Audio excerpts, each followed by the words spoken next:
In the trailer, I saw you with your on-screen husband saying, it was telling you that, but she's your daughter. You were saying no. Do you remember that? Oh yes, I do. Tell me, what was happening there? I'm not really going to tell you what was happening because that's what we want you to see. Okay. But you see, we've got good parents, we've got very bad parents, and well, there are lessons there for parents most especially. You can't be a parent and start judging your children. You don't know who is going to be who tomorrow, and then you can't have thousands of children and you think that you know which is best among them. So the judgment the parents give to their children is what we're trying to preach to people, how badly it can affect them. Because like you say, you cannot judge a book by its cover. You have to go through the story, you have to read it, you have to know it. So when they talk about that book, you are telling them something also. So how should parents handle children like that? And that's why we're parents, no matter how troublesome a child is. My people will say that you cannot, which means that you cannot throw away your child. No matter how stubborn, you can't throw him or her into the wilderness for the animals to chew them. So you just have to keep working. Sometimes they are tough when they're younger, and then you see them go soft. And sometimes they're soft when they're growing up, and then they grow up to be like, how did you become this? But I didn't raise you this way. But as parents, we cannot give up. Didn't your parents tell you to go back to your husband's house? What? Being married was a journey. It was a mental, physical, and a very emotional journey. My initial reaction was, why me? Because off the top of my head, I would count like 5 other actors that I'm like, okay. But at some point, I'm like, you know what? This has fallen into your lap. Just do your best. And I exhausted myself, trust me. It was such a beautiful one. I can't wait for you guys to see it. Okay. Tell me the most difficult scene for you to film, because I saw a lot of difficult scenes in there. I did my stunts myself. First time in my career, I did my stunts myself. It was challenging. I had to fight a man, Kunle Remi. And the director said, Elma, you know what? Save yourself. And, guys, trust me, you want to see this. Tell me about your character in Unclaimed. Okay, so I play a character called Bala Garba. He's an attorney. Bala, they speak big English, and he's the sort of person that you definitely want if you get into trouble. His confidence, his shoulder pad is here. Okay. Well, tell me about you, preparing for that character. Have you played attorney before? I actually have played an attorney before, but there was something different about this because, weirdly, I had just finished rewatching Suits from beginning to end again. Good timing. See, so when it came, I was like, I want to create this guy after Harvey Specter, and I made him very proud like Harvey. Very know-it-all. And then I also spoke to my mother. My mother's a lawyer, and she's a damn good lawyer. So shout out to your mom. Shout out to my mama. Yeah, so I also spoke with her and fashioned things after the things she said. So speaking from an attorney point of view, like the legal point of view, what can Nigerian law do to protect Nigerian women better? Before we even get to like the legal system, in general, society needs to regard women more. Even the little things like, this is Michael Ejoor and the wife. Who is the wife? Do you understand? Help me tell them. It starts from then, before we even get to a legal standing of things. But there are things about the law that I've heard that really shocks me about women not being able to bail people or things like that. So it goes to grassroots of understanding women's rights before we can even start speaking about how the law can help. Yeah.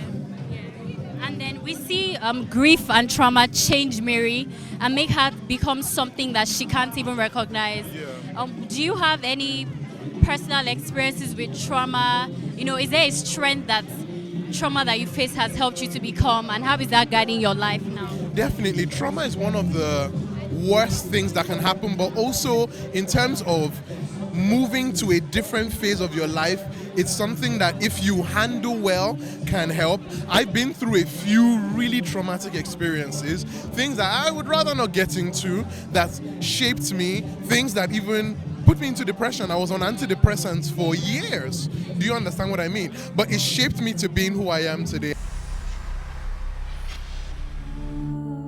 After 11 years of marriage to celebrate our anniversary. This is the first project under the Hook Entertainment. However, we are not averse to telling bold stories. So because naturally what we do for a living is tell stories for brands, we're not scared of choosing any genre as long as that was the story that came to mind. So we went head on, told the story, got the project ready, and we went into production straight. So we will be telling more bold stories. Of course, if the inspiration comes and it's a happy film, why not? If inspiration comes in comedy, why not? But we will not say because it's a particular type of genre and we'll not go ahead and tell our story. So we would always tell bold stories. What was challenging about it? When you're telling a brand story, it's extremely different because you're trying to tell a story that will make people to either consume a brand or to purchase a product. That's very different. But now you're trying to tell a story for the global market. You're trying to tell a story that people can relate to and can also get into the minds of the people and they're willing to watch it. So that was where the trick was. The trick was telling the story differently. I do like the story, and the performances are very strong. Kunle, Remi, Elma Mbadiwe, Tenny, everybody who was on the film really came out really strong. So I'm hoping that we didn't miss. But what's important is that we addressed an issue of trauma. Which is very focal in the story, and how trauma, if not addressed, can trigger psychosis, because that's pretty much what happened, and yeah. And I know that something about you is in each of your stories, there's a bit of you or something that's happened to you before. So did that happen here? No, because I didn't write this story. Okay. I didn't write this one. But I think that for everybody, well, it's relatable. It's just important that we acknowledge that we've all been through certain things in our life that we have the PTSD of it, and maybe sort of makes us who we are now, whether negative or positive. Yeah. And if it's negative, we need to really address it. Yes. Was it a bit challenging for you to make this genre of film? We know you for drama, romance, family films. Was it challenging? Well, yes, I think that, having to do my research to be sure, because again, it's drama regardless. It's just that it's the trailer effect that is there and how it's been shot that gives you that trailer, how you want to light it. So just a bit of more research, myself, my DP, and we're very happy with the final thing, and we're hoping that you guys are happy when you see it. What do you think about film as the instrument that we continue to use to mirror society and possibly effect the change that we want to see? I mean, somebody once said that making films is reminding people of what it feels to be human. So it's really important. Film is like another medium. It's like you have a headache and you take a paracetamol. Sometimes you don't need a film to have a catharsis, a release. Also just something to feel that somebody else has also felt or is feeling whatever it is that you're going through. Film is another way of visual communication that we used to communicate with each other. I know that you worked in Wale Adenuga Productions. If you were to remake any of their stories, which one would it be and why would you remake it? I mean, Super Story, just because of how it will hold you for 1 hour every time for decades. It will be nice to be a part of that type of tradition. Okay. It's to remake that again, like to have the attention of Nigerians. Who are you out here to support tonight? Well, I have 3 people in this movie who happen to be my former students. I taught them acting, Michael, Ejoor, Rehia, and Tenny. So coincidentally, I'm here to set up my in-person school, and they told me, oh, we're in a movie together, and I'm like, I have to be here.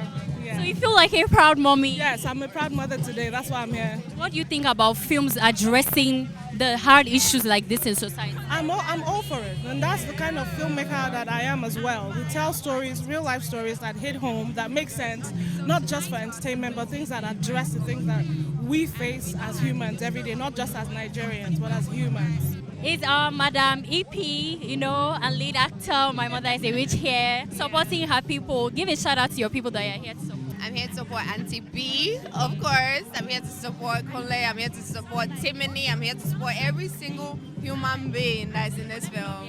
Yes. Well done, well done. Just tell us one lesson that you've learned from this whole journey of being on My Mother is a Witch as an EP, marketing yourself, dancing, doing all these skits, Oh my goodness. First of all, I want to say that for me, everything has been so much fun. Okay. I'm the type of person that I don't look at anything as like, oh, it's stressful.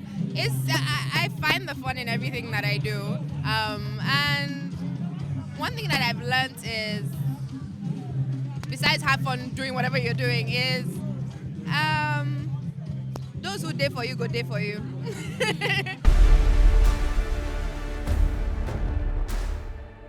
I and Mary are getting married. We are all going to be family forever.